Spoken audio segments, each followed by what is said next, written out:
पुण्यश्री माता जी कीर्तन शुरू करें।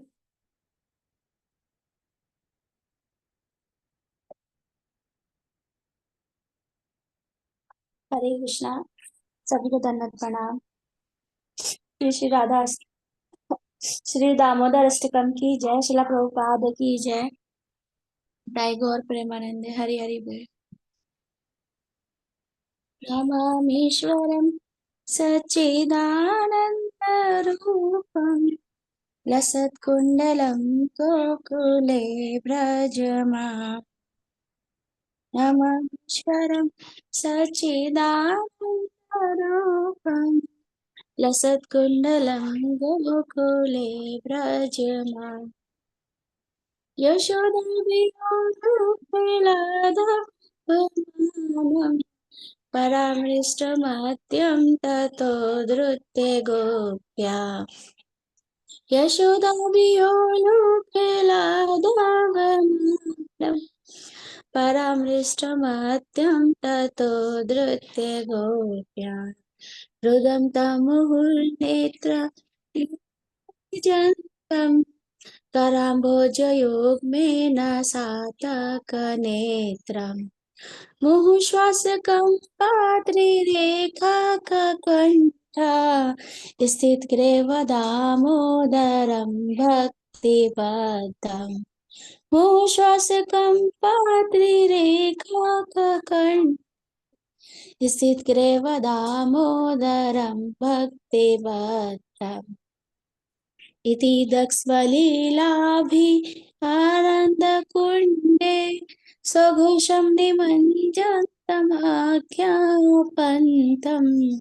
तदीशितज्ञेषु भक्तेर्जितत्वं पुनः प्रेमतस्तं शतावृत्तिवन्तम्। तदीशितज्ञेषु भक्तेर्जितत्वं पुनः प्रेमतस्तं शतावृत्तिवन्दे। वरं देवमोक्षं न मोक्षावधिं वा न चान्यं प्रणेहं वरेशादपीह। इदं ते वपुरनाथ गोपालबालं सदा मे मनस्याविरस्तां किमन्ये। इदं ते वपुरनाथ गोपालबालं सदा मे मनस्याविरस्तां किमन्ये। इदं ते मुखं भोजम् अत्यन्तनीले वृतं कुन्तले स्निग्धरक्तैश्च गोप्या मुहुश्चुम्बितं रक्ताधरं मे मनस्याविरस्तामलं लक्ष्यलाभे। मुहुश्चुम्बितं रक्ताधरं मे मनस्याविरस्तामलं लक्ष्यलाभे। नमो देवदामोदर विष्णु प्रसिद्ध प्रभुखजलाब्धिमगनम्। कृपादृष्टिवृष्टिदीनं पतानु गृहाणेषु मामज्ञम् एद्धक्षिदृशा। कृपादृष्टिदृष्ट्यातिदीनं पतानु गृहाणेषु मामज्ञम् अध्यक्षदृशा। कुबेरात्मजो भद्र मूर्त्येव मोचितो भक्तिभाजो कृतो च तथा प्रेम भक्तिं स्वकामे प्रयच्छ। न मोक्षे ग्रहो मे स्थिदामोदरेह। तथा प्रेम भक्तिं स्वकामे प्रयच्छ। न मोक्षे ग्रहो मे स्थिदामोदरेह। नमस्ते सुदाम्ने स्फुरदीप्तिधाम्ने त्वदीयोदराय कविश्वस्य धाम्ने। नमो राधिकाय त्वदीया प्रियाय नमो अनन्तलीलाय देवाय तोभ्यम्।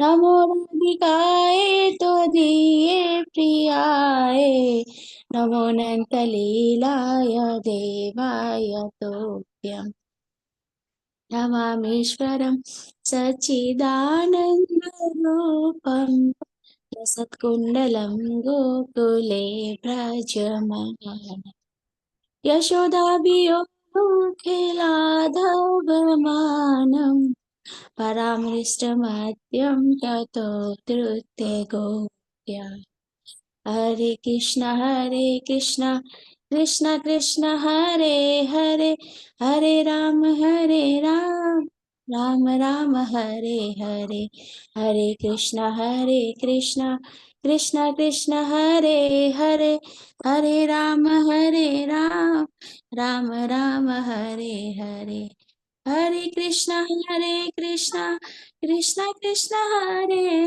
हरे हरे राम राम राम हरे हरे। श्री दामोदर अष्टकम की जय। शिला प्रभुपाद की जय। सभी भक्तजन की जय। हरे कृष्णा माता जी। हरे कृष्णा। अभी तो टाइम है, कुछ और कीर्तन कर लीजिए। इस पर लोग बहुत कम है क्या, आए नहीं है? माता जी हाँ, कि मतलब अबकी बैच में लोग आ नहीं रहे हैं, जुड़ नहीं रहे हैं। कुछ माता जी पता इसका वो है? हाँ तात्पर्य बता दूं? हाँ, बता दीजिए। ठीक। हाँ, जिनका सर्वेश्वर सच्चिदानंद स्वरूप है, जिनके कपोलों पर मकराकृत कुंडल हिल डुल रहे हैं, जो गोकुल नामक दिव्य धाम में परम शोभ्यमान है, जो दधी दधी भान फोड़ने के कारण माँ यशोदा के डर से उखल से दूर दौड़ रहे हैं, किंतु उनसे भी अधिक वेग पूर्वक दौड़कर जिन्हें माँ यशोदा ने पकड़ लिया है, ऐसे भगवान दामोदर को मैं अपना विनम्र प्रणाम अर्पित करता हूँ। माँ के हाथ में लठिया देखकर वे रोते रोते बारंबार अपनी आंखों को अपने दोनों हस्त कमलों में से मसल रहे हैं। उनके नेत्र भय से वियल है। रुदन के आवेग से सिसकियां लेने के कारण उनके त्रिरेखा युक्त कंठ में पड़ी हुई मोतियों की माला कंपित हो रही है। उन परमेश्वर भगवान श्री दामोदर का, जिनका उदर रस्सियों से नहीं अपितु यशोदा माँ के वात्सल्य प्रेम से बंधा है, मैं प्रणाम करता हूँ। जो ऐसी बाल्य लीलाओं के द्वारा गोकुल वासियों को आनंद सरोवरों में डुबोते रहते हैं और अपने ऐश्वर्य ज्ञान में मग्न अपने भक्तों के प्रति ये तथ्य प्रकाशित करते हैं कि उन्हें भय आदर की धारणाओं से मुक्त अंतरंग प्रेमी भक्तों द्वारा ही जीता जा सकता है, उन भगवान दामोदर को मैं कोटि कोटि प्रणाम करता हूँ।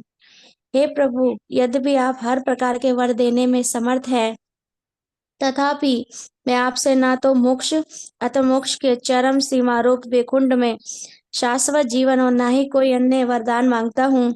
हे नाथ, मेरी तो बस इतनी ही इच्छा है कि आपका ये वृंदावन का बाल गोपाल रूप मेरे हृदय में सदा प्रकाशित रहे, क्योंकि इसके अतिरिक्त मुझे किसी अन्य वरदान से प्रयोजन ही क्या है। हे प्रभु, लालिमा युक्त कोमल श्याम वर्ण के घुंघराले बालों से घिरा हुआ आपका मुख कमल माँ यशोदा के द्वारा बार बार चुम्बित हो रहा है और आपके होठ बिम्बल फल की भांति लाल है। आपके मुखमंडल का ये सुंदर दृश्य मेरे हृदय में सदा विराजित रहे। लाखों प्रकार के दूसरे लाभों की मुझे कोई आवश्यकता नहीं है। हे भगवान, मैं आपको प्रणाम करता हूँ। हे दामोदर, हे अनंत, हे विष्णु, हे नाथ, मेरे प्रभु, मुझ पर प्रसन्न हो जाइए। मैं दुखों के सागर में डूबा जा रहा हूँ। मेरे ऊपर अपनी कृपा दृष्टि की वर्षा कर कर मुझ दीनहीन शरणागत का उद्धार कीजिए और मेरे नेत्रों के समक्ष प्रकट हो जाइए। हे भगवान दामोदर, जिस प्रकार आपने दामोदर रूप से नल कुबेर और मणिग्रीव नामक कुबेर पुत्रों को नारद के शाप से मुक्त कर उन्हें अपना महान भक्त बना लिया था, उसी प्रकार आप मुझे भी अपनी प्रेम भक्ति प्रदान कर दीजिए। यही मेरा एकमात्र आग्रह है। मुझे किसी भी प्रकार के मोक्ष की कोई इच्छा नहीं है। हे भगवान दामोदर, मैं सर्वप्रथम आपके उदर को बांधने वाली दीप्तिमान रस्सी को प्रणाम करता हूँ। आपकी प्रियतमा श्रीमती राधा रानी के चरणों में मेरा सादर प्रणाम है और अनंत लीलाएं करने वाले आप परमेश्वर को मेरा प्रणाम है। हरे कृष्णा माता जी, धन्यवाद। हरे कृष्णा, बहुत सुंदर। चलिए मंगलाचरण कर लेते हैं।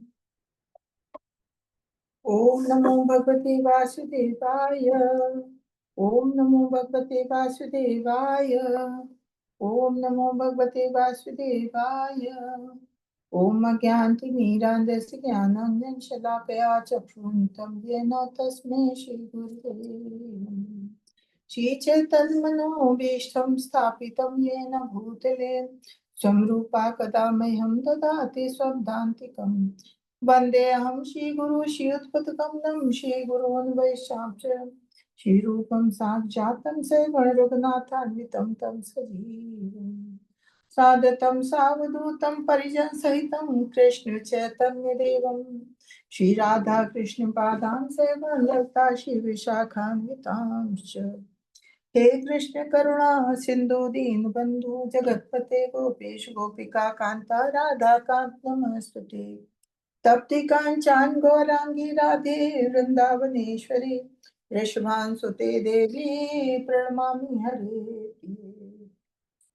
नमो विष्णुपदाय कृष्ण पृष्ठाय भूतले श्रीमते भक्ति वेदांत स्वामिनिति नामिने। नमस्ते सरस्वती देवी गौरवाणी प्रचारिणे निर्विशेष शून्यवादी पाश्चात्य दिशतारिणी।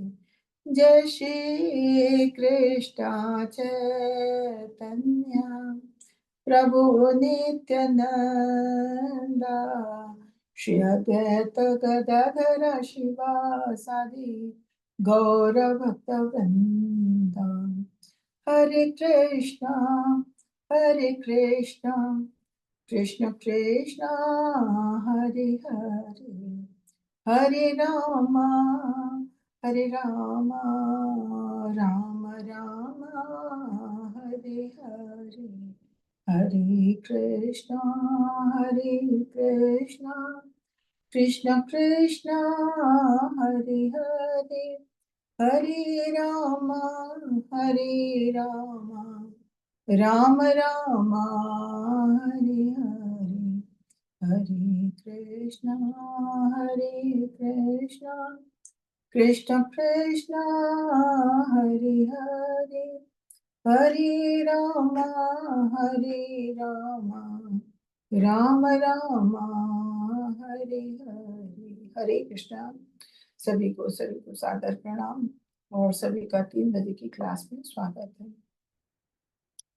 हरे कृष्णा। पूर्णेश्वरी माता जी, जितने भी लोग हैं इस बैच में, तो उनको फोन करके ये बता दीजिए कि खाली रिकॉर्डिंग देख के और क्विज कर लेने से सर्टिफिकेट नहीं मिलने वाला है, अटेंडेंस भी मायने रखती है। नहीं, इस चीज का बता दीजिएगा, ठीक है? जी तो माता जी। हाँ, तो क्लास शुरू करते हैं, क्योंकि अब 1 जनवरी के लिए क्या क्लास करें।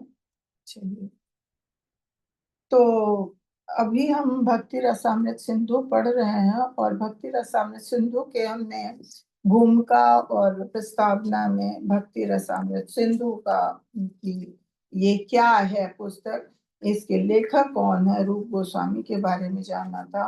और ये विभिन्न रस कितने प्रकार के हैं और भक्ति का रस इस भौतिक रस पे कितना असर करता है, कितना प्रभाव डालता है, भक्ति का रस क्या है, वो अमृत समान है।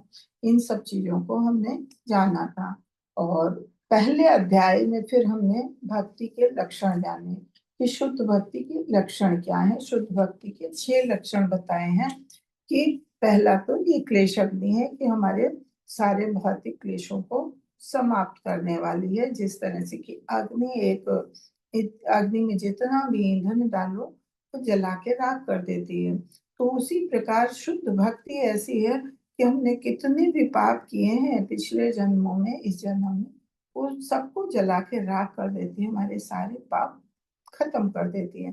लेकिन शुद्ध भक्ति होनी चाहिए और शुद्ध दूसरा भक्त था। शुद्ध भक्ति जो है हमारे शुभदा, कि हमारे समस्त हमारा कल्याण करने वाली है, सभी तरह के कल्याण का शुभारंभ। क्यों? क्योंकि हमारे भौतिक क्लेश सारे समाप्त हो जाते हैं, हमारे पाप समाप्त हो जाते हैं, तो हमारे जीवन में हर तरह से आनंद और कल्याण का की शुरुआत होती है। तीसरा है सांद्रानंद विशेषात्मा, कि ये ऐसी शुद्ध भक्ति ऐसी चीज है कि इसके लिए हमें कुछ करना नहीं है, खाली भक्ति अगर भगवान के प्रति है तो स्वतः ही हमारे हृदय में आनंद की अनुभूति होती है, आनंद प्रदान करने वाली है। चौथा है सुदुर्लभा, कि शुद्ध भक्ति जो है बहुत मुश्किल से मिलती है। सब कुछ भगवान दे देते हैं अपने भक्तों को, क्योंकि हम सारे जीव उन्हीं की संतान हैं, तो भगवान सबकी आवश्यकताएं पूरी करते हैं, जैसा जो मांगता है। भले ही देवताओं के थ्रू मांगता है, लेकिन भगवान सबकी इच्छाएं पूरी करते हैं। किंतु भगवान भक्ति जल्दी जल्दी किसी को नहीं देते हैं। क्यों? क्योंकि भगवान जो है अपने भक्तों के दास बन जाते हैं, फिर भक्तों का वो कष्ट नहीं देख पाते हैं। भक्त को कोई भी आँच नहीं आनी चाहिए, वो भक्तों के दास बन जाते हैं। फिर पांचवा है मोक्ष लघुता। मोक्ष लघुता का मतलब है कि शुद्ध भक्ति जब होती है तो फिर किसी तरह की मुक्ति की, मोक्ष की, किसी चीज की या भौतिक चीजों की कोई अभिलाषा नहीं रह जाती। और छठा है श्री कृष्ण कर्षणी, कि शुद्ध भक्ति ऐसी है कि वो कृष्ण को आकर्षित करने वाली है। कृष्ण को आकर्षित करने वाली है, कि जिसमें शुद्ध भक्ति है तो कृष्ण स्वयं ही उसके दास बन जाते हैं, उसकी तरफ आकर्षित होते हैं। तो ये हमने 6 गुण पढ़े थे शुद्ध भक्ति के। और अब हम भक्ति की प्राथमिक अवस्थाएं की पहला चरण भक्ति का क्या है उसके बारे में हम जानेंगे। तो जैसे हमने पहले पढ़ा था कि भक्ति की शुरुआत होती है साधना भक्ति से। साधना भक्ति का मतलब साधन। साधन क्या है? हमारे शास्त्र हैं और हमारे प्रामाणिक गुरु आचार्य हैं, वो हमारे साधन है। और इनके द्वारा जो हमको चीजें बताई जाती हैं, उनका अभ्यास जब हम करते हैं तो ये साधना भक्ति है। तब हम भगवान की भक्ति की तरफ, क्योंकि हमें नहीं पता है कि हमें क्या करना चाहिए भक्ति में आगे बढ़ने के लिए। तो पहले तो हम भक्ति के बारे में जाने की, भक्ति है क्या, भक्ति का क्या लाभ है, और उसके बाद फिर भक्ति कैसे बढ़ी।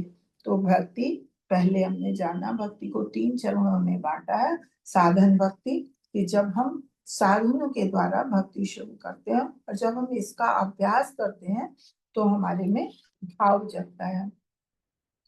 तो इस तरह से रूप गोस्वामी भी यही बताते हैं कि भक्ति की 3 कोटियां बताई हैं, साधन भक्ति, भाव भक्ति और प्रेम भक्ति। इन कोटियों में अनेक उपशीर्षक भी हैं, कि इनको भी आगे जो है अनेक खंडों में बांटा जाएगा और उसके भी अलग अलग गुण होते हैं।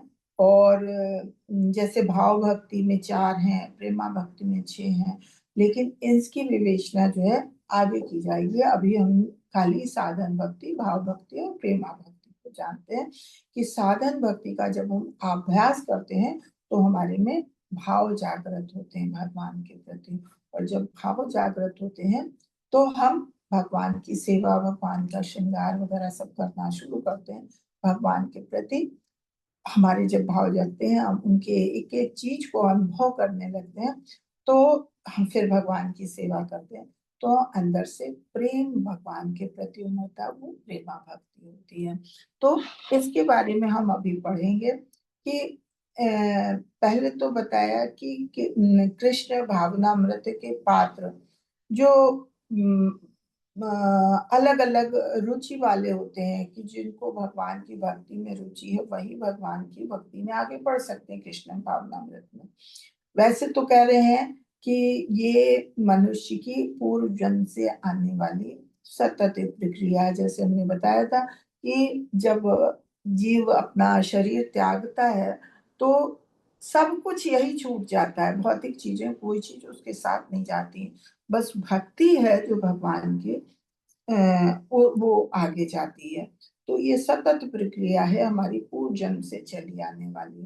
तो भक्ति का मनुष्य के जो संबंध है भक्ति का, वो पुरानी हमारे पिछले जन्मों तक का होता है, कि जिससे हम भक्ति हमें हमारी आगे बढ़ती है।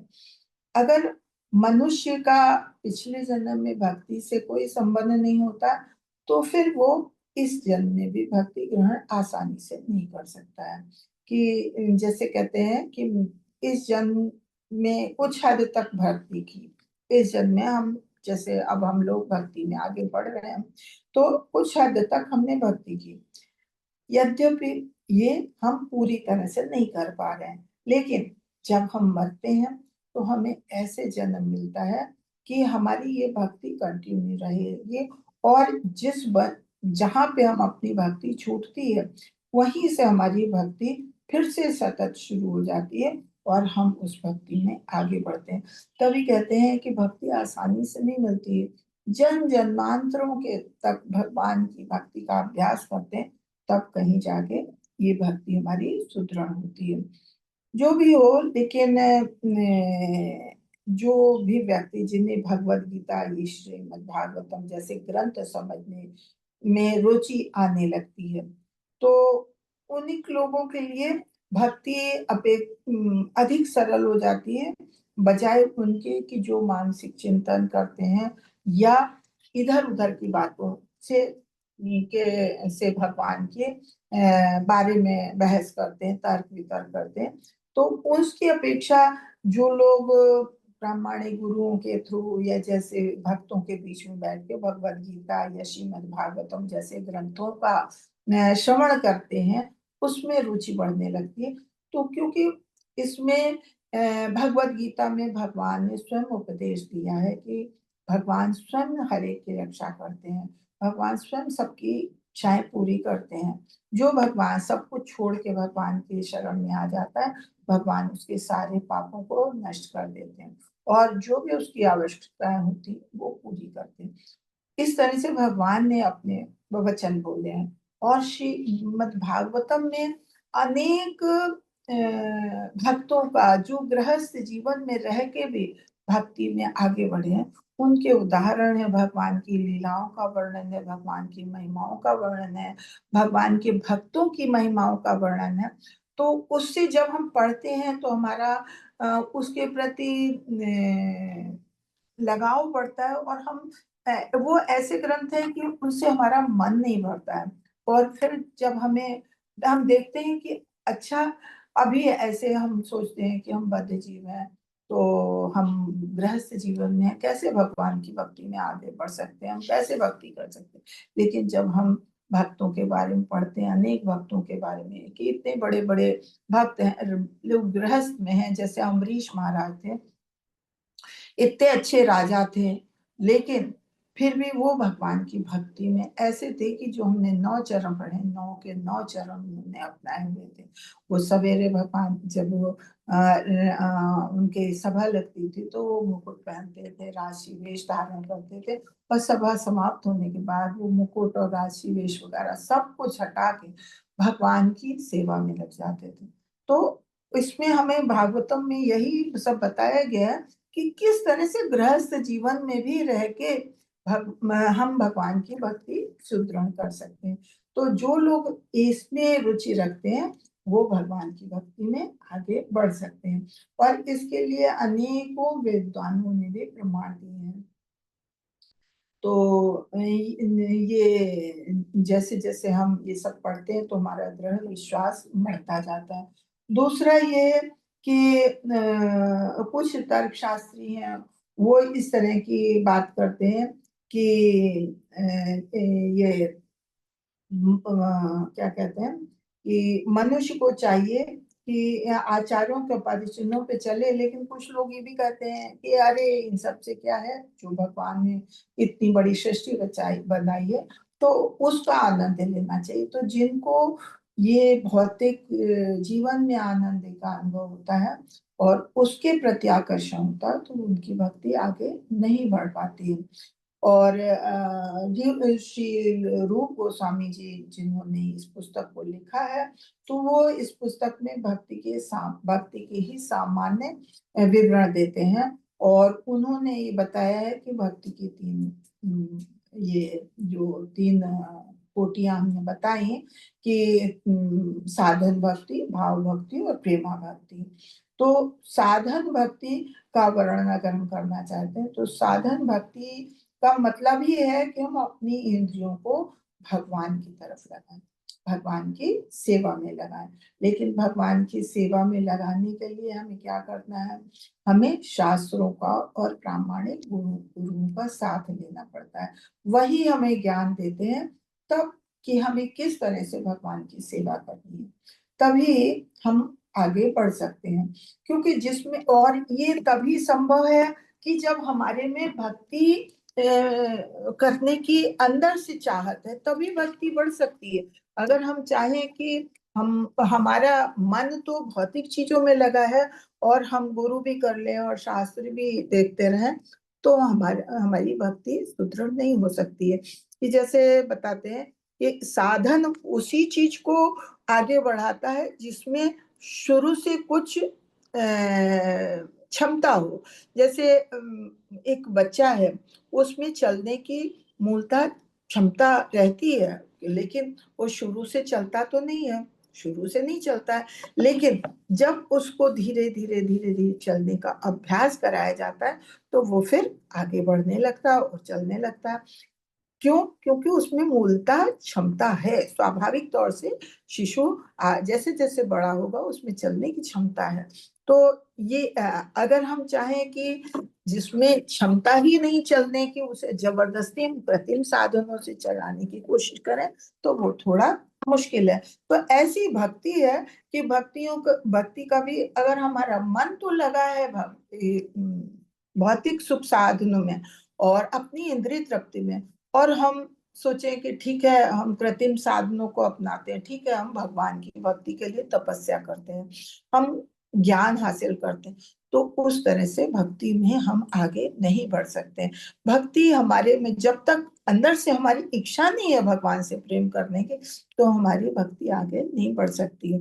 तो बताया यही है कि इंद्रिय और मन को कार्य करने के लिए कुछ चीजें निर्धारित करनी पड़ती हैं, जिससे यह हमारी स्वाभाविक स्थिति है भगवान से प्रेम करने की। क्योंकि जब वो एक बच्चा माता के गर्भ में होता है और कष्ट झेलता है, तो भी वो यही भगवान से प्रार्थना करता है कि भगवान हमें इस कैद से आजाद करो, हम आपकी भक्ति करेंगे। लेकिन जब इस भौतिक जगत में आता है, तो भौतिक चीजों से में इतना लिप्त होने लगता है कि वो सब भूल जाता है, जबकि उसकी प्राकृतिक स्थिति स्वभावता वो भगवान से प्रेम करने वाला। तो ये सुप्त चेतना हो जाती है। जब हम भौतिक जगत में आते हैं तो हमारी चेतना सुप्त हो जाती है। तो इसको जागृत करने के लिए हमें साधन की आवश्यकता होती है। और साधन क्या है?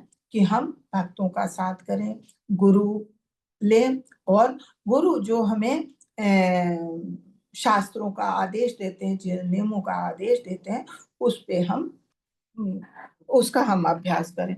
तो ये तो होती है साधन भक्ति। जितने भी जीव हैं भौतिक जगत में, वो माया के वशीभूत होते हैं और इसीलिए असामान्य स्थिति में बद्ध जीव बने रहते हैं। क्योंकि हम यही हमारे बंधन और दुख का कारण है। हमको भौतिक चीजें अच्छी लगती हैं, हमारी आंखों को अच्छी अच्छी चीजें देखना, हर भौतिक सुख को अपनाना, या अच्छी अच्छी चीजें, स्वादिष्ट भोजन करना, इन सब चीजों में हमारी जो इंद्रियां जो है भौतिक चीजों के प्रति अधिक आकर्षित होती हैं, और यही हमारे बंधन और दुख का कारण बनता जाता है। तो भौतिक कार्यों में फंसने के कारण मनुष्य दुखी होता और अज्ञानी बनता, और यही हमारे विकर्म का कारण है। विकर्म क्या है? विकर्म का मतलब कि जो हमें कार्य नहीं करने चाहिए वही कार्य हम करते हैं, वही हमें अच्छे लगते हैं। अतः साधन भक्ति का अभ्यास करना चाहिए, जिसका अर्थ है कि जैसे साधन भक्ति क्या है कि हमारे गुरु बताते हैं कि हमें सवेरे जल्दी उठना चाहिए, मंगल आरती करनी चाहिए, शिव विग्रह की पूजा करनी चाहिए, और इस तरह से भौतिक चीजों से हम दूर रहें, गुरु को नमस्कार करें, जो हमें गुरु बताते हैं विधि विधान उनका हम पालन करें। जैसे 4 चीजों का निषेध बताया तो हम फिर चाहे हमें कितना भी कष्ट हो लेकिन हमें उसका पालन करना है, तभी हमारी भक्ति अंदर से जागृत होगी। जिस प्रकार मनोरोग चिकित्सक के आदेशों के लिए मानसिक रोग चला जाता है, उसी तरह से साधन भक्ति के द्वारा बद्ध जीव की उन्मत्तता दूर हो जाती है, जो माया के वशीभूत होने से उत्पन्न होती है। जब हम भौतिक जगत में होते हैं तो हमारी माया शक्ति के द्वारा हम हर चीज के प्रति आकर्षित होते हैं, लेकिन कहते हैं कि ये सारा आकर्षण अगर भक्ति में, भगवान की भक्ति में लगने की कोशिश करते हैं तो वो दूर हो जाती है। कि जैसे कोई कितना भी बीमार है, अगर डॉक्टर का इलाज करता है और इलाज जैसा डॉक्टर कहता है वैसा वैसा करता है तो वो उसका रोग दूर हो जाता है। तो ऐसे ही जब हमारे में, हम भले ही भौतिक उसमें हैं, लेकिन अगर हम कोई गुरु करते हैं, भक्तों का साथ करते हैं, तो वो जैसा हमें बताते हैं वैसा वैसा हम करते जाते हैं, तो स्वयं ही धीरे धीरे हमारी भौतिक चीजों के प्रति आसक्ता खत्म होती जाती है और भगवान की तरफ हमारी भक्ति बढ़ने लगती। यही सब चीजें इसमें हमारे बताई गई, यही भक्ति की प्राथमिक अवस्थाएं हैं। तो और नारद मुनि भी नारद मुनि ने श्रीमद् भागवतम में जगह जगह साधन भक्ति का उल्लेख किया है। तो वो युधिष्ठिर महाराज से कहते हैं कि मनुष्य को किसी न किसी साधन के द्वारा अपने अपने मन को कृष्ण में स्थिर करना चाहिए। जब भगवान में स्थित करता है तभी वो भौतिक चीजों से दूर हटता है, और यही कृष्ण भावनामृत कहलाता है। और साथ ही साथ गुरु का भी कर्तव्य है कि वो ऐसी चीजें बताए, ऐसे साधन ढूंढे जिससे शिष्य का मन जो है कृष्ण में आकर्षित हो, कृष्ण में स्थिर हो। यही साधन भक्ति की शुरुआत है। और चैतन्य महाप्रभु ने भी हमें इसी प्रयोजन के लिए कार्यक्रम दिया कि उन्होंने कहा कि हमको अपने मन को सवेरे उठ के भगवान के महामंत्र पे केंद्रित करना चाहिए। कि मतलब इतना आसान तरीका उन्होंने बताया कि पूजा पाठ ये सब चीजें बाद की हैं, आप अपने मन को कृष्ण भावना, कृष्ण महामंत्र में केंद्रित करो। तो उन्होंने, चैतन्य महाप्रभु ने भी हमें इसी का बताया। इस कीर्तन में इतनी शक्ति है कि जो लोग भौतिक चीजों में लिप्त हैं तो धीरे धीरे उनका वहां से आकर्षण खत्म होगा और भगवान की, कृष्ण की तरफ उनकी उनकी रुचि बढ़ेगी। तो ये एक साधन भक्ति की शुरुआत, आसान शुरुआत बताई है चैतन्य महाप्रभु ने। मनुष्य को जैसे जैसे अपना मन स्थिर करना है, जैसे जैसे वो भगवान के नाम के जाप करेगा, वैसे वैसे मन भगवान में स्थिर होता जाएगा। जैसे अभी हमने बताया कि महाराज अम्बरीश जो योग्य राजा थे, लेकिन उन्होंने अपना मन हर तरह से भगवान में स्थिर कर लिया था। इसी प्रकार कोई भी इस तरह से अपने मन को स्थिर करने का अगर प्रयास करता है तो वो सफलता पूर्वक अपनी खोई हुई सुप्त चेतना को जागृत कर सकता है, तेजी से प्रकट कर सकता है। अब हम इसको साधन भक्ति को भी हम आगे देखेंगे कि ये भी 2 भागों में बांटा है। यहाँ पे पहले इतना देख लेते हैं। अभ्यास का अर्थ है अपने मन और इंद्रियों को व्यवहारिक भक्ति सेवा में लगाना। अभ्यास वहां चेतना का आह्वान करने के लिए है जो श्वास में पहले से ही इसे शुद्ध करें, विधियों को निर्धारित करें। पागल जीव ऐसी गतिविधियों में लिप्त है जो दुख योनि में असत अचित निरानंद में लगे हुए विकार के कारण, इसलिए साधना भक्ति में लगे हुए। ये इलाज एक नुस्खा है। आचार्य का कर्तव्य कृष्ण पर मन को अनुशासित करने के उपाय खोजना। साधना का सार किसी तरह मन को स्थिर करना, अपनी गतिविधियों को डालना ताकि हम हमेशा कृष्ण को याद रखें। ये सभी वर्णों और आश्रमों पे लागू होता है। ऐसा नहीं है कि मतलब ये खाली गृहस्थ के लिए या वानप्रस्थ के लिए, सन्यासी लोगों के लिए, ये सब के लिए है। जैसे हमने बताया अभी कि हम अपनी चेतना को शुद्ध करें। चेतना को शुद्ध करने के लिए यही है कि हम हर तरफ से दिमाग हटा के अपना मन भगवान की तरफ लगाने की कोशिश करें। और जैसे अभी हमने पढ़ा भी, बताया कि जैसे मनोचिकित्सक कोई आदेश, कोई किसी को मानसिक रोग है, जैसे यहाँ बताया पागल जीव, तो मानसिक रोग है, तो अगर मानसिक चिकित्सक की बातें मानेगा कि उसे क्या करना है क्या नहीं, तो वो ठीक हो जाएगा। ऐसे ही भगवान की भक्ति के लिए जैसा हमें गुरु आदेश देते हैं, आचार्य लोग बताते हैं, उस पे हमको दृढ़ता से पालन करना चाहिए, तभी हम भगवान की भक्ति में आगे बढ़ेंगे। और आचार्य को भी यही सोचना चाहिए कि हम हमारे लिए कौन सा मार्ग खोजें कि जिससे हमारा मन स्थिर हो। और ये खाली ये नहीं है कि ब्राह्मणों के लिए, सभी आश्रमों पे लागू होता है। अब हम आगे जानते हैं साधना भक्ति भी दो तरह की होती है। कि साधन भक्ति को हमने दो भागों में बांटा, जैसे पहले भी हमने ऊपर पढ़ा कि पहले कहा साधन भक्ति, और फिर भाव भक्ति और प्रेमा भक्ति, इसके भी अलग अलग टुकड़े किए जाएंगे। तो साधन भक्ति को हम दो भागों में बांटते हैं, वैधि भक्ति और रागानुगा भक्ति। वैधि भक्ति क्या है? नियामक सिद्धांतों के अनुसार सेवा द्वारा ईंधन, कोई लगाव नहीं, कोई सहज प्रेम नहीं, आदेश के पालन से लगाव। और रागानुगा भक्ति प्राकृतिक प्रेम से सेवा, गतिविधि भिन्न नहीं हो सकती, नहीं नहीं नहीं, दोनों अभ्यास गतिविधि की श्रेणी में। हाँ, तो इसमें वैधि भक्ति क्या है? वैधि भक्ति ऐसी है कि जो हमें गुरु या शास्त्र जो भी विधि विधान बताते हैं, तो उसमें हमें कोई तर्क नहीं करना है। वैधि भक्ति का मतलब है कि हमारे पास कुछ भी, हमें कोई जानकारी नहीं है, लेकिन जो हमारे आचार्य लोग, हमारे गुरु लोग बताते हैं नियामक सिद्धांतों के बारे में, तो हमको उसका दृढ़ता से पालन करना है। हमें तर्क नहीं करना है कि क्यों, हम ऐसा क्यों करें। जैसे उन्होंने कहा सवेरे उठ के आपको मंगल आरती करनी है, आपको 16 माला का जप करना है। अब हम उसमें बहस करें, नहीं हम तो 16 माला नहीं कर पाते हैं, नहीं हमसे सवेरे नहीं उठा जाता। उन्होंने कहा चाय कॉफी नहीं पीना, हम कहते हैं बिना चाय के हम उठ ही नहीं पाते, हमारा सवेरा नहीं होता है। मांस मदिरा नहीं खानी, नहीं भाई हम तो बिना खाए रह नहीं पाते। तो फिर भक्ति में आगे नहीं बढ़ सकते। अगर भक्ति की शुरुआत करनी है तो जो भी हमें नियामक सिद्धांत बताए जाते हैं उनका हमें दृढ़ता से पालन करना। हमें मतलब नहीं है कि हमारी भक्ति आगे बढ़ रही है कि नहीं बढ़ रही है, हमें क्या है कुछ नहीं, हमें कोई जानकारी नहीं, लेकिन जो हमारे नियामक सिद्धांत, हमारे आचार्य लोग, हमारे शास्त्र बताते हैं, उन वेद विधानों का दृढ़ता से पालन करना है और उसमें कोई तर्क नहीं करना। ये है वैधि भक्ति। और रागानुगा भक्ति क्या है? कि रागानुगा भक्ति उस स्थिति में है कि इसमें वेद विधानों का पालन करने के लिए कोई बाधे नहीं है। मनुष्य कृष्ण के प्रति उसका स्वतः आकर्षण है। ये किस में होती? जैसे कि ये वृंदावन की गोपियां और ग्वाल लोग हैं, तो उनको उनकी सहज भक्ति है, उनकी प्राकृतिक प्रेम है भगवान के प्रति।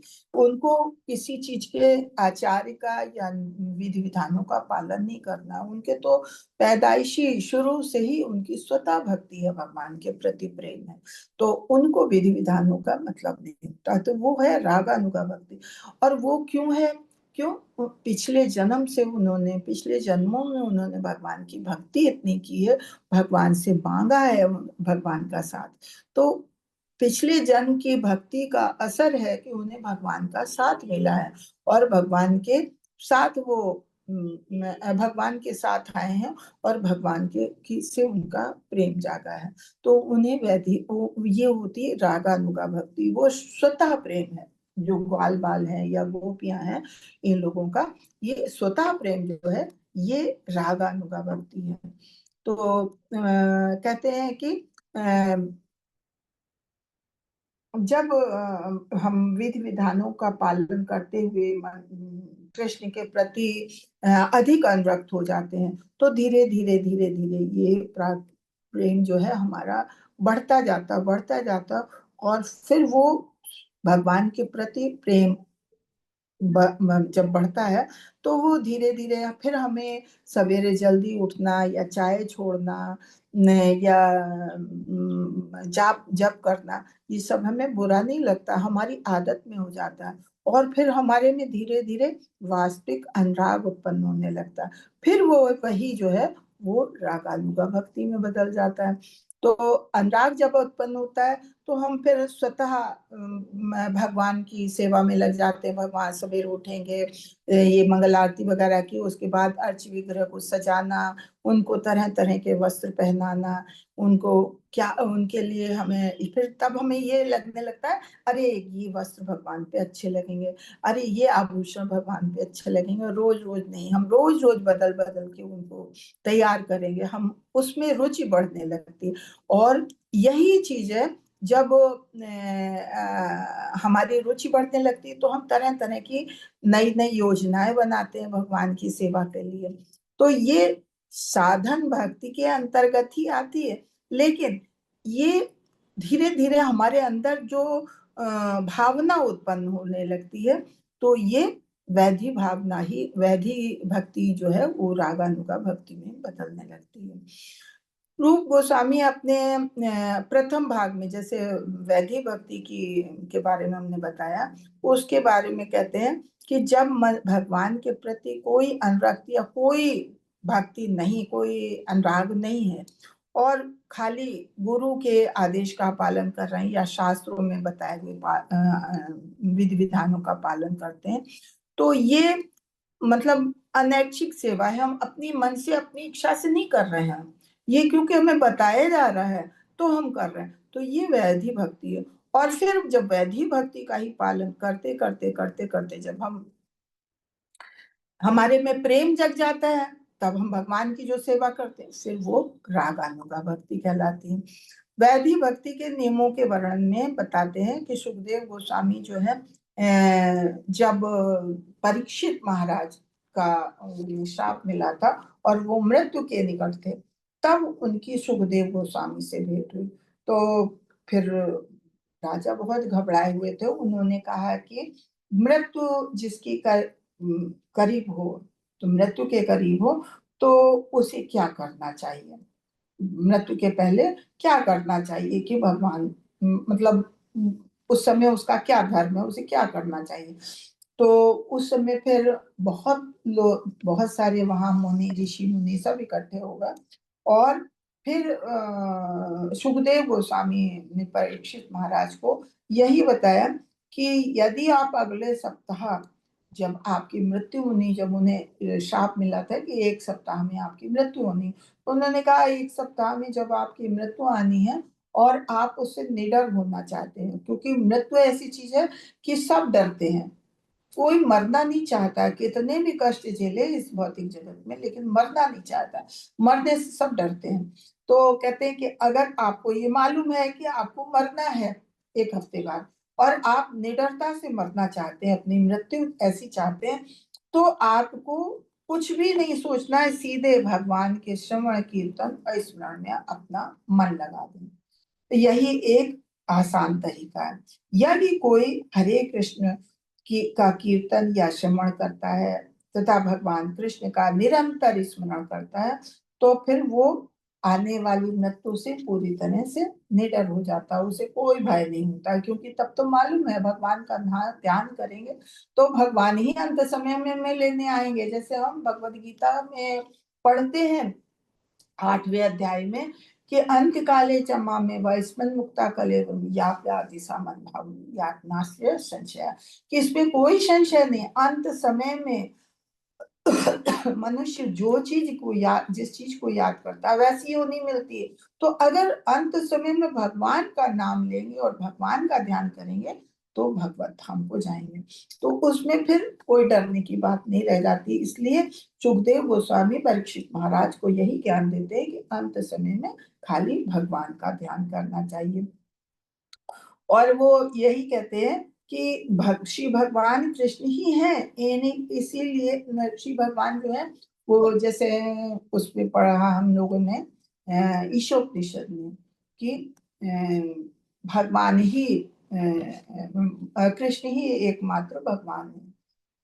तो यहाँ सुखदेव गोस्वामी भी यही बताते हैं परीक्षित महाराज को कि क्योंकि भगवान ही श्री कृष्ण ही भगवान है, इसीलिए वे संस्तुत करते हैं कि हमेशा भगवान कृष्ण का ही श्रवण और कीर्तन करना चाहिए। वे ये नहीं कहते कि देवताओं का स्मरण या कीर्तन करें, जबकि मायावादी लोग कहते हैं कि चाहे देवताओं की का कीर्तन करो, चाहे भगवान का कीर्तन करो, अंत समय में देवताओं का ही कीर्तन करो, भगवान का करो, देवताओं का करो, एक ही बात है। लेकिन ऐसा नहीं है। जैसे हम लोगों ने पढ़ा था ईशोपनिषद में कि अगर आप दिल्ली का टिकट लोगे तो दिल्ली ही जा पाओगे, बॉम्बे का टिकट लोगे तो बॉम्बे ही जा सकते हो। ऐसा नहीं कि आप बॉम्बे का टिकट लो और कलकत्ता चले जाओ, नहीं, जहां का आप टिकट लोगे वहीं जाना है। तो अगर आप देवताओं की पूजा करोगे तो देवलोक को ही जाओगे, आपको भगवान भगवत धाम नहीं मिलेगा। इसलिए सुखदेव गोस्वामी कहते हैं क्योंकि भगवान श्री कृष्ण ही एकमात्र भगवान है, बाकी तो सब देवता उनके निरीक्षण में है, उनके द्वारा नियंत्रित है। तो इसलिए जब मृत्यु करीब है तो मनुष्य को सिर्फ और सिर्फ भगवान का ध्यान करना चाहिए। तो परीक्षित महाराज को यही राय दी उन्होंने कि निडर बनने के लिए आपको भगवान का श्रवण कीर्तन और स्मरण करना चाहिए, यही सब कुछ है। और सर्वात्मा का अर्थ यही है कि हर चीज को आप परमात्मा में, भगवान में लगा लें। कृष्ण को ही ईश्वर अर्थात परम नियंता भी कहा गया है कि ईश्वरा क्या है वो, परमा कृष्ण सच्चिदानंद विग्रह अनादिरादि गोविंद सर्व कारण कारण, वो वही सर्व का सभी कारणों के कारण ईश भगवान, एकमात्र भगवान कृष्ण ही है, वही सब कारणों के कारण है। इसलिए कहा गया भगवान सब चीजों के नियंता है और भगवान का ही ध्यान करना चाहिए, वही हमें सब समस्त संकटों से मुक्त करने वाले हैं। तो जब कोई भगवत भक्त बन जाता है तो फिर वो कभी वो भगवान की भक्ति में आ जाता है, तो फिर भक्ति उसकी कभी भी नष्ट नहीं होती।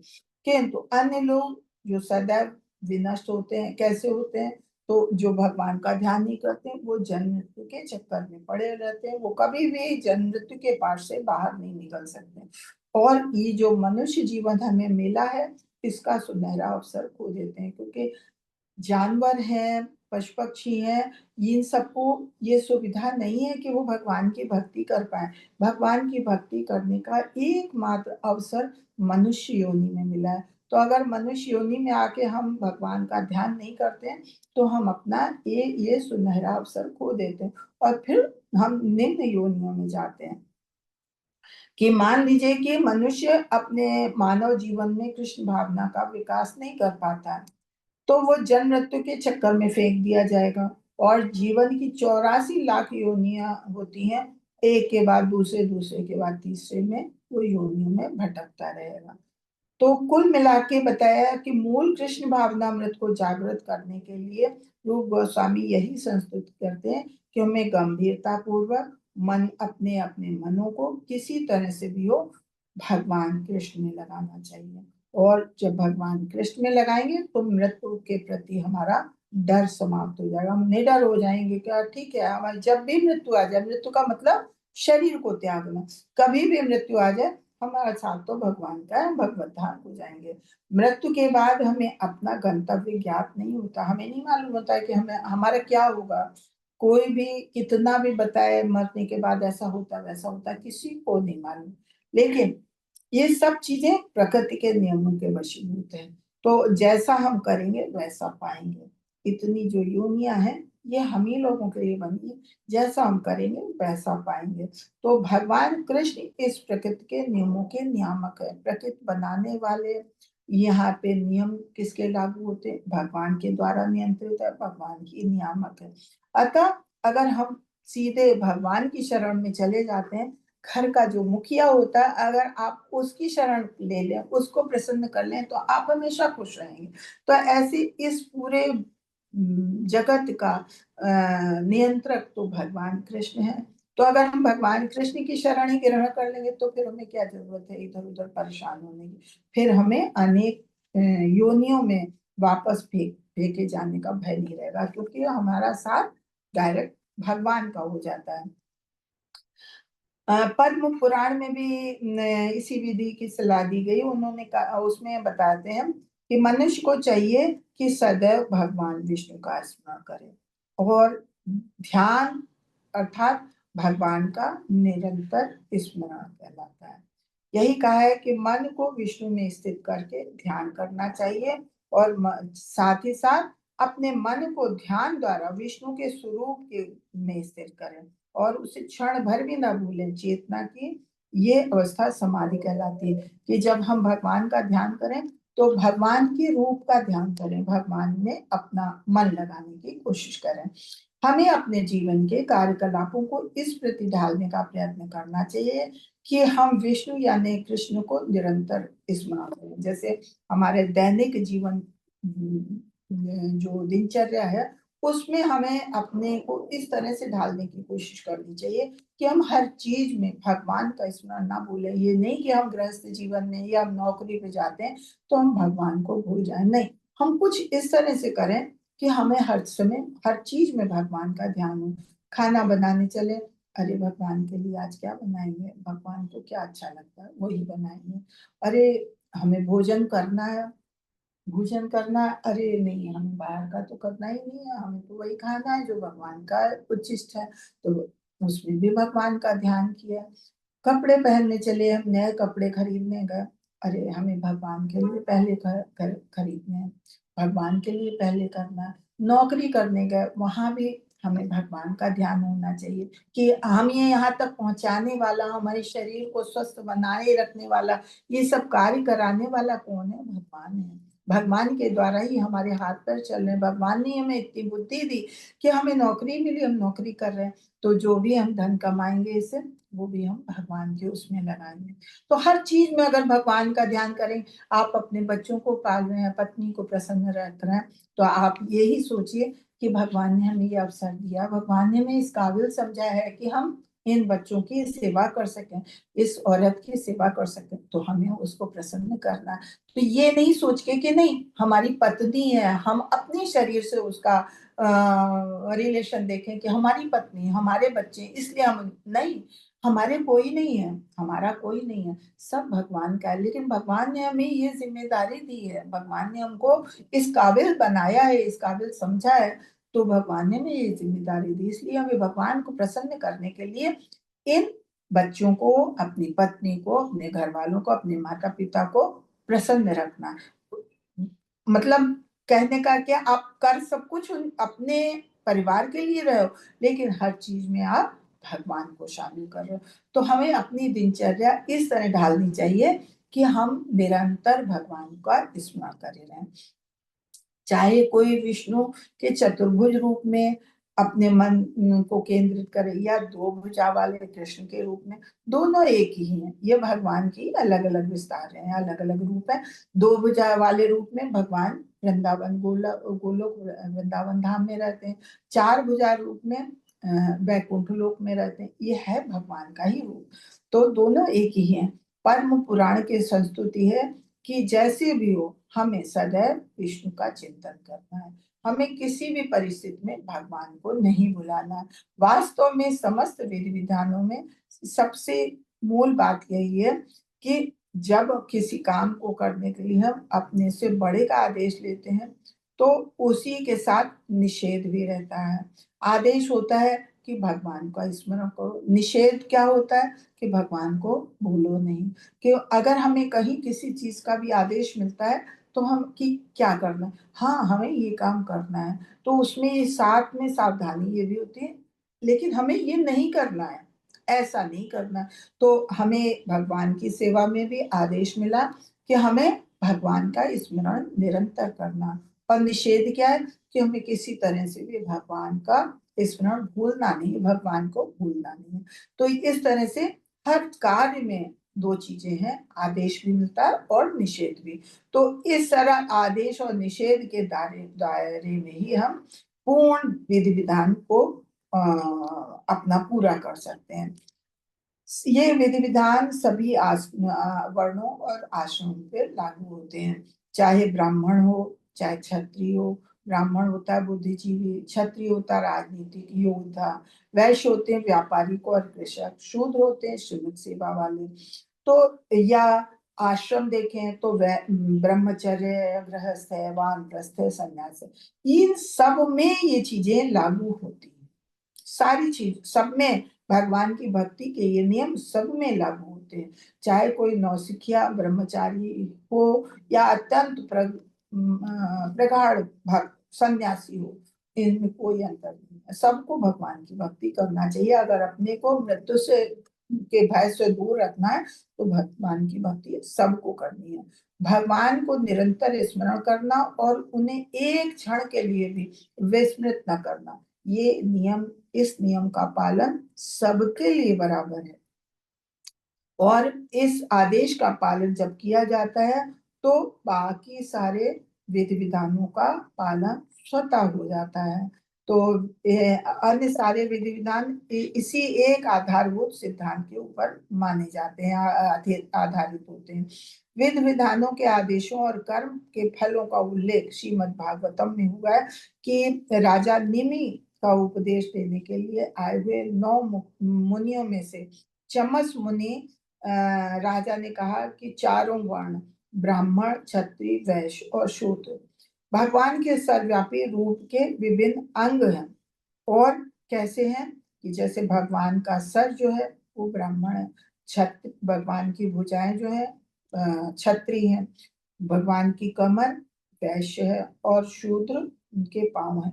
तो जब भगवान का ही पूरे शरीर के अंग है तो फिर किसी में भी कोई कमी नहीं है। शूद्र भी अपने को कम ना माने, ब्राह्मण भी बहुत अपने को उच्च ना माने, सब भगवान के शरीर का अंग है और इसलिए सबकी आवश्यकता है। बिना पैरों के नहीं इंसान चल सकता है, बिना सर के वो जिंदा नहीं रह सकता है। तो इसलिए ये बताया कि चाहे सन्यासी, ऐसे बताया, ये तो बताया उसके लिए वर्णों के लिए। फिर आश्रम में भी, कि आश्रम में भी बताया कि जो सन्यासी होते हैं वो भगवान का सिर है और वानप्रस्थ, वानप्रस्थ भगवान की भुजाएं हैं, कमर गृहस्थ है, गृहस्थ लोगों को भगवान की कमर बताया, और जो ब्रह्मचारी है वो भगवान के पांवों से उत्पन्न हुए। तो इस तरह से भगवान के ही विभिन्न अंग हैं और जब विभिन्न अंग हैं तो इनमें कोई भी फर्क नहीं है, तो सबको बराबर से ध्यान करना है। ये विभिन्न वर्ण और आश्रम योग्यता के आधार पर बने हैं। भगवत गीता में इसकी पुष्टि हुई कि चारों वर्ण और चारों आश्रम की सृष्टि भगवान स्वयं करते हैं और व्यक्तिगत योग्यताओं के अनुसार करते हैं। किस प्रकार शरीर के विभिन्न अंगों को भिन्न भिन्न प्रकार के कार्य दिए जाते हैं। जैसे सर है तो सर का काम बुद्धि वाला है, बुद्धिमान, तो ब्राह्मण है, ब्राह्मण को बुद्धिमान बनाया गया, उसका कार्य है कि सारे शास्त्रों का अध्ययन करे, लोगों में ज्ञान बांटे। उसके बाद छत्री बताया भुजाएं हैं, तो भुजाएं हैं तो हाथों से वो सबकी रक्षा करें। और उधर वो पेट की, वो पेट की समस्या को दूर करे। जब उधर में खाना पहुंचता है तो पूरा शरीर कार्य करता है, तो वो छत्री हो गए, वो सॉरी वैश्य हो गए, वो पूरे व्यापारी हैं, उनका हर चीज का इंतजाम करना। पैर शूद्र हैं तो वो बिना पैर के आप चल नहीं सकते हो, तो उनका काम है, वो पैर है, उनका काम है सेवा करना, क्योंकि पैरों के ऊपर ही सारा हमारा शरीर टिका हुआ है। तो भगवान के पैर शूद्र हैं, तो कोई भी कम नहीं, किसी के बिना आपका कार्य नहीं चल सकता है। इसलिए बताया सभी प्रकार, सभी वर्ण आश्रम सभी अपनी अपनी योग्यता के अनुसार इनका विभाजन भगवान ने स्वयं किया है। और भगवान ही परम भोक्ता है, हर चीज की भोक्ता भी भगवान है, इसकी पुष्टि भी भगवत गीता में कही गई है। अतः चाहे कोई ब्राह्मण हो या शूद्र हो, अपने अपने कार्यों को भगवान की तुष्टि के लिए उसे करना चाहिए। इसकी पुष्टि श्रीमद् भागवतम के श्लोकों में भी जगह जगह की हुई है, कि जिसमें कहते हैं कि हर व्यक्ति को अपने विशेष कर्म में संलग्न रहना चाहिए, किंतु ऐसे कर्म पूर्णता की परीक्षा है। ये ऐसे कर्म को भगवान कितने संतुष्ट हुए, ये हमारी परीक्षा है। हमको हर अंग को जैसे कार्य करना चाहिए, ऐसी हर वर्ग को, हर आश्रम के लोगों को अपनी योग्यता के अनुसार भगवान को तुष्ट करना चाहिए और ऐसे कर्म करने चाहिए कि परम पुरुष संतुष्ट हो, अन्यथा अपने पद से हमें नीचे गिरना होगा। चाहे हम ब्राह्मण कुल में भले ही जन्मे, लेकिन अगर हम भगवान को तुष्ट नहीं करते, उन विधि विधानों का पालन नहीं करते, तो हम अपने पद से नीचे गिर जाते हैं। उदाहरणतः भगवान के सिर से उत्पन्न ब्राह्मण का कार्य शब्द ब्रह्म अर्थात दिव्य वैदिक ज्ञानों का उपदेश देना है। ब्राह्मण को सिर से उत्पन्न होने के कारण ब्रह्म का उपदेश देना तो है ही, साथ में उसे भगवान के निमित्त भोजन भी करना है। कहते हैं अगर किसी ब्राह्मण को भोजन आप करा देते हो तो समझ लो भगवान ने भोजन कर लिया। तो कभी भी आप ये ना सोचो ब्राह्मण को भोजन करा रहे हैं तो कोई एहसान कर रहे हैं, नहीं, हम भगवान को प्रसन्न कर रहे हैं। भगवान का सर है तो भगवान हर चीज के भोगता है।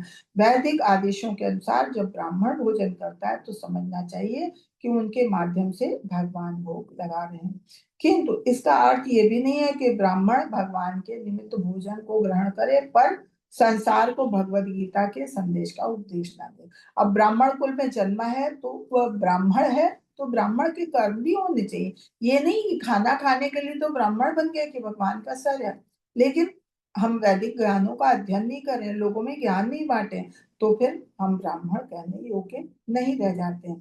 वस्तुतः व्यक्ति गीता के संदेश का उपदेश देता है वो कृष्ण को अत्यंत प्रिय है। जो भगवान की उदय गीता में तो सारे भगवान के दिए हुए उपदेश हैं, जो उनको मानता है तो वो भगवान को अति प्रिय होता है। ऐसा उपदेशक वास्तव में ब्राह्मण होता है और इस तरह उसे भोजन कराने से साक्षात भगवान को भोजन कराया जाता है। इसी तरह से क्षत्रिय को माया के प्रहारों से लोगों की रक्षा करनी चाहिए, यही उसका कर्तव्य है। जैसे उदाहरण है महाराज परीक्षित। महाराज परीक्षित ने एक काली व्यक्ति को जब गाय का वध करने का प्रयास करते हुए देखा तो त्यों ही उन्होंने तलवार निकली और उस काले पुरुष को, जिसका नाम कली था, मारना चाहा। वो बिल्कुल हिंसा नहीं करने वाले थे, लेकिन क्योंकि वो ये कलयुग आया था एक काले रूप में बन के, तो वो जब गाय का वध कर रहा था तो भगवान को गाय और ब्राह्मण बहुत प्रिय है। जब गाय का वध करने जैसे ही उन्होंने देखा कि चल रहा है तो तुरंत उन्होंने अपनी तलवार निकाली। तो क्षत्रिय का कार्य है रक्षा करना, यही क्षत्रिय का कर्तव्य है। संरक्षण प्रदान करने के लिए हिंसा की आवश्यकता पड़ती है। भगवद गीता में भगवान कृष्ण ने कुरुक्षेत्र के युद्ध स्थल में अर्जुन को हिंसा करने का आदेश दिया था, जबकि अर्जुन पीछे हट रहे थे कि नहीं हम नहीं हिंसा करेंगे, हमारे परिवार वाले हैं, लेकिन नहीं, भगवान ने उन्हें आदेश दिया। क्यों? क्योंकि वो क्षत्रिय था। उन्होंने कहा कि संरक्षण प्रदान करने के लिए दिया। वैश्यों का कार्य अन्नोत्पादन करना, अन्न का व्यापार करना, उसका वितरण करना। इसी तरह से श्रमिक वर्ग का कार्य है कि वो निरंतर सबकी सेवा करे, ब्राह्मण, क्षत्रिय और वैश्य, जिनकी, क्योंकि उनमें बुद्धि नहीं होती। कहते हैं पैरों में फिर बुद्धि नहीं होती, पैर सबसे नीचे शरीर का अंग है, उनमें बुद्धि नहीं होती, अतः वे अपने शरीर के श्रम के द्वारा उच्च वर्ण की सहायता के लिए निर्मित है। लेकिन ऐसा भी नहीं है कि वो निमित्त है सबकी सेवा के लिए, तो फिर उनको भोजन कहाँ से मिले? उनकी पूर्ति उच्च लोग जैसे ब्राह्मण, क्षत्रिय, वैश्य, वो उनकी मदद करेंगे। इस प्रकार से समाज के विभिन्न वर्णों में पारस्परिक सहयोग और आध्यात्मिक उन्नति पाई जाती है। जब ऐसा सहयोग नहीं होगा तो सदस्यों का अधोपतन होगा। इस तरह से कलह के युग, कलयुग में यही स्थिति है। क्यों? क्योंकि ब्राह्मण अपना कार्य नहीं कर रहा है, क्षत्रिय अपना कार्य नहीं कर रहा, वैश्य अपना नहीं कर रहा, शूद्र अपना कार्य नहीं कर रहा।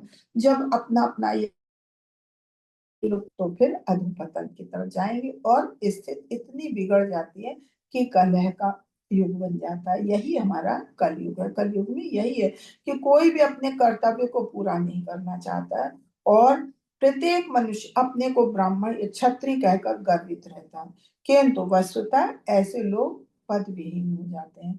वे भगवान के संपर्क से विलग हो चुके हैं, क्यों? क्योंकि वो कृष्ण भावना भावित नहीं होते। जब भगवान ने जो आदेश दिया, भगवान के आदेश का जो पालन नहीं करेगा तो भगवान से विलग हो जाता है। अतः कृष्ण भावनामृत आंदोलन के सारे मानव समाज को सही स्थिति में लाने के लिए, सबको सुखी रखने के लिए कृष्ण भावनामृत को विकसित करने का लाभ हर एक को उठाना चाहिए। हर एक को इस चीज का प्रचार करना चाहिए। भगवान श्री कृष्ण ने उद्धव को भी यही उपदेश दिया कि मानव समाज के वर्ण और आश्रम विधि विधान का पालन करके मनुष्य भगवान को तुष्ट कर सकता है, और इसी तुष्टि के फलस्वरूप सारा समाज हर तरह की कठिनाई से दूर हट सकता है, कठिनाई के जीवन की सारी आवश्यकताएं प्राप्त कर सकता है। इसका कारण ये है कि भगवान आखिरकार अन्य समस्त जीवों का पालन करते हैं।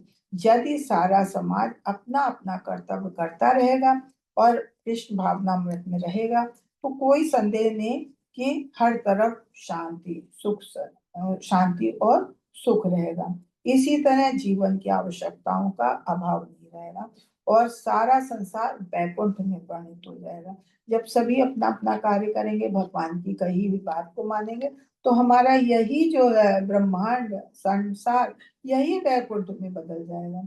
श्रीमद् भागवतम के आदेश और कृष्ण भावनामृत के कर्तव्यों का पालन करने मात्र से ही सारा संबंध वैकुंठ धाम में भेजे बिना ही सारे सुख वैकुंठ के यही प्राप्त कर लेगा।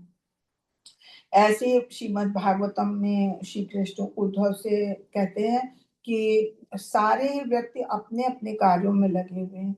ये कार्य चाहे शास्त्रों के अनुसार हो या सामान्य सांसारिक कार्य हो, यदि वे इनमें से किसी भी कार्य के फलस्वरूप कृष्ण भावना भावित होकर मेरी पूजा करते हैं तो वे स्वतः इस जगत में और परलोक में भी सुखपूर्वक रहते हैं। इसमें कोई संशय नहीं। कृष्ण के इस कथन से हम इस निष्कर्ष पर पहुंचते हैं कि भगवान श्री कृष्ण कृष्ण भावनामृत में किए गए हमारे सारे कर्म हमारी समस्त इच्छाओं की पूर्ति करते हैं। भगवान ये भागवतम के 11वें कैंटो में ये इस बात को उद्धव जी से कहते हैं कि जो लोग हम भगवान के द्वारा बनाए हुए वर्ण है, भगवान के बनाए हुए आश्रम है, जो भगवान के अनुसार चलता है, उनकी बात को मानता है और अपने अपने कार्य नियत कार्यों को करता है, जो भी शास्त्र में उन्होंने अनुमोदित किए उन बातों को मानता है, तो वो उससे भगवान प्रसन्न होते हैं। तो वो इसी संसार में रहते रहते ही भी भगवान को प्राप्त कर लेता है। इसी प्रकार कृष्ण भावनामृत आंदोलन इतना उत्तम है, इसमें अपने को ब्राह्मण क्षत्रिय वैश्य शूद्र ब्रह्मचारी गृहस्थ वानप्रस्थ या सन्यासी कहने की भी आवश्यकता नहीं है।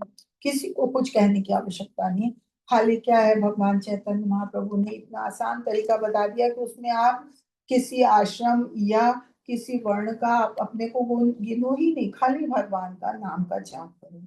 जो व्यक्ति किसी कार्य या व्यवसाय में लगा है उसी में लगा रहे, लेकिन भगवान का ध्यान करे। उसे चाहिए कि कृष्ण भावना भावित होकर अपने कर्मों के फल से भगवान की कृष्ण की केवल पूजा भर करे। कि जो कुछ भी कर रहे हैं, आप नौकरी कर रहे हैं या बिजनेस कर रहे हैं, कुछ भी कर रहे हैं, तो उससे जो कुछ भी मिल रहा है आप भगवान को उसमें लगाएं, भगवान की सेवा करें, भगवान को की पुष्टि करें। इससे सारी स्थिति समझ जाएगी और इस संसार में हर व्यक्ति सुख और शांति प्राप्त करेगा। नारद पंचरात में भक्ति के विधि विधानों का वर्णन मिलता है। शास्त्रों द्वारा स्वीकृत कोई कार्य भी भगवान की तुष्टि के उद्देश्य से किया जाता है। जो भी शास्त्र बने हैं, मई भगवत गीता है, भागवतम है, इसमें जो कुछ भी है बताया है खाली भगवान की तुष्टि के लिए ही बताया। श्रीमद् भगवत गीता में भगवान स्वयं बताते हैं कि क्या करना है क्या नहीं करना। वो कहते हैं सर्व धर्म परित्याज्य मामेकं शरणं तां पापेभ्यो मोक्षयामि मा शुचः। वो बार बार कहते हैं कि सब कुछ छोड़ो और हमारी सेवा में आ जाओ, हमारी सेवा में आ जाओ, मैं तुम्हारे सारे पापों से तुम्हारा उद्धार करूंगा। ऐसी भागवतम में भी यही भगवान कहते हैं। भगवान भागवतम में विभिन्न भगवान के भक्तों के जो गृहस्थ जीवन में रह के भगवान की सेवा करते हैं और भगवत धाम को जाते हैं, उनका वर्णन है। तो जब हम ये सब पढ़ते हैं और उन विधि विधानों का पालन करते हैं तो कोई शक नहीं है कि भगवान को हम प्रसन्न ना करवा पाए। कैसे नहीं हम भगवान की तुष्टि करेंगे? हमारा हर कार्य, जैसे शास्त्रों का एक उद्देश्य ही है, सारे हमारे आचार्यों का उद्देश्य ही है कि भगवान की तुष्टि करना।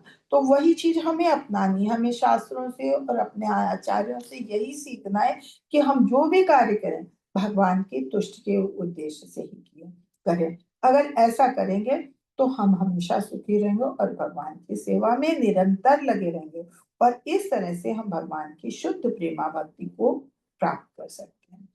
हरे कृष्णा। तो आज का अध्याय 2 यहीं पे समाप्त होता है। बहुत छोटा था लेकिन मैंने आपको इस तरह से समझाया। पता नहीं आप लोगों को कितना समझ में आया, लेकिन ये भगवान की भक्ति का पहला चरण था कि शुरुआत है भगवान की भक्ति की, प्राथमिक अवस्था है। और वाक्षाकल्तरुभ्यश्च कृपा सिंधु एव च पतितानां पावनेभ्यो वैष्णवभ्यो नमो नमः। अनंत कोटि वैष्णव भक्त वृंद की जय। नामाचार्य श्री हरदास ठाकुर की जय। जगत गुरु श्री प्रभुपाद की। हरे कृष्णा कृष्ण कृष्ण हरे हरे, हरे रामा राम राम हरे हरे। हरे कृष्णा।